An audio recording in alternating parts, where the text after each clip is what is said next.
Okay. Jeremy Jackson finally decided to ask for help. He called his parents and admitted he'd been contemplating suicide.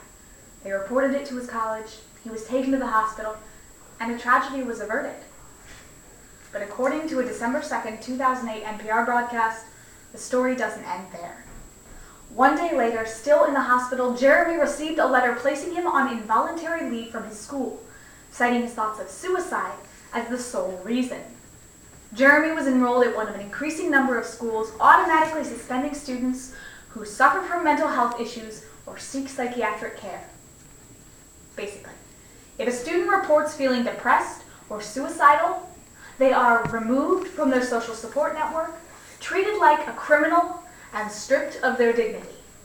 In today's post-Virginia Tech world, there is a need for increased alertness concerning mental health issues on college campuses. But some colleges are behaving inappropriately and trampling the rights of students. Today we will discuss the problem of collegiate mental health care by first looking to the causes that have led to this problem, then looking to the effects it is having, and finally looking to some solutions. With society increasingly aware of and supportive of those with mental health issues, this policy seems shocking. It was developed to make college campuses safer.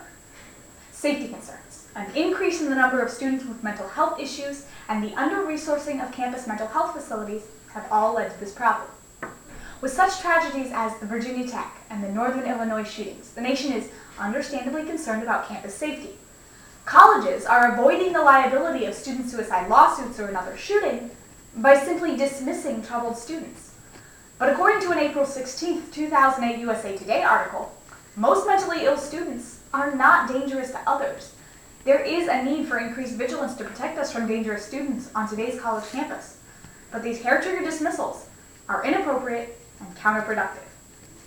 The second cause is that on today's college campus there are simply more students in need of mental health care. The April 20th, 2008 New York Times says that college counselors are reporting up to twice as many students with serious mental health problems on campus, many of whom are taking psychotropic medications. And the previously cited USA Today article says that 15% of students have been diagnosed with depression, up 50% since 2000. With recent advances in the psychiatric world, as well as medications such as Prozac and Zoloft, students with previously debilitating mental health issues are now able to lead active, productive lives.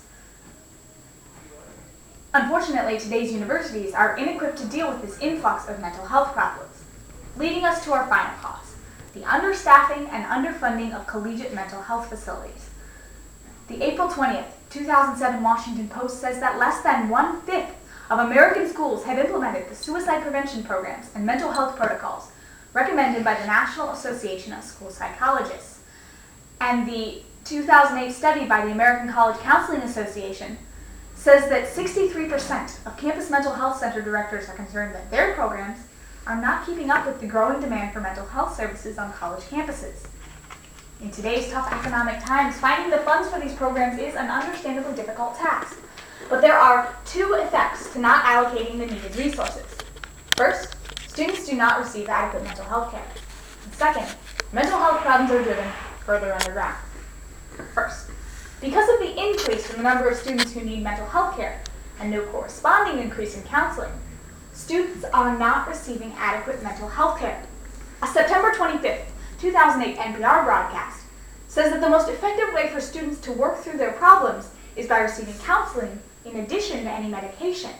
But students in need are being put on long waiting lists or simply ignored. The International Association of Counseling Services, March 28, 2009, recommends a ratio of no more than 1,500 students per counselor. A February 9, 2009 phone interview with the Akron University Counseling Center revealed a ratio of over 2,300 students per counselor, almost a 60% increase from the recommended ratio. Campus mental health centers cannot be expected to effectively help students with such a limited amount of resources. Second, policies of suspending or expelling students who suffer from depression or voice their suicidal thoughts are driving mental health problems further underground. The February 18, 2008 Chronicle of Higher Education reminds us that if a student feels that being open about their own or their friends' mental health problems will lead to suspension or expulsion, these problems will stay hidden These techniques are counterproductive. They discourage students from getting the help they need. The April 16, 2008 Christian Science Monitor cites one student's experience. "I felt as though I was being punished for my depression. Instead of trying to learn more about me, they kicked me out so someone else could deal with me." The article goes on to explain that students who continue their education are less likely to have mental health problems down the line, but many students are not being given that chance. The bottom line is that simply hiding depressed or suicidal thoughts will not make them go away. If anything, leaving such thoughts untreated will only make them worse. If there were a simple solution to this problem, it already would have been implemented. While solutions are not simple or obvious, there are several to be considered. An increase in the amount of mental health care on campus, openness concerning mental health issues, and an increase in awareness about mental health rights. First of all, colleges must begin providing an adequate amount of mental health care.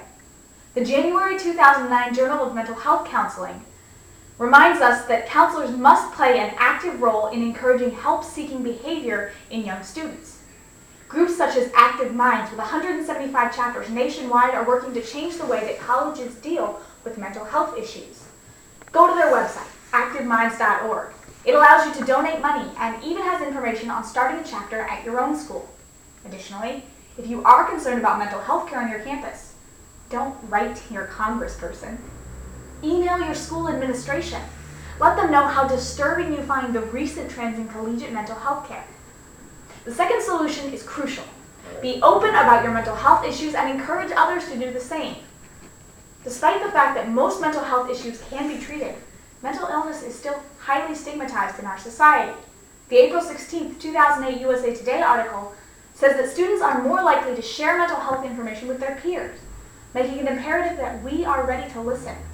The February 18, 2008 Chronicle of Higher Education suggests that by avoiding stereotypes, engaging in two-way conversation, and affirming those who seek professional help, we will be able to overcome the societal stigma associated with mental illness.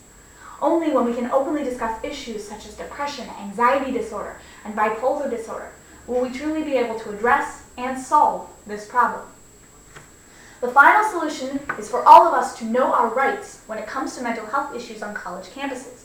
In 2008, the Judge David L. Bazelon Center for Mental Health Law released a guide entitled Campus Mental Health, Know Your Rights. This guide contains information on counselor-student privacy and details the procedures that schools must go through before expelling a student for mental health issues. If you as a student feel that your rights have been violated, you should file a complaint with the U.S. Department of Education's Office for Civil Rights.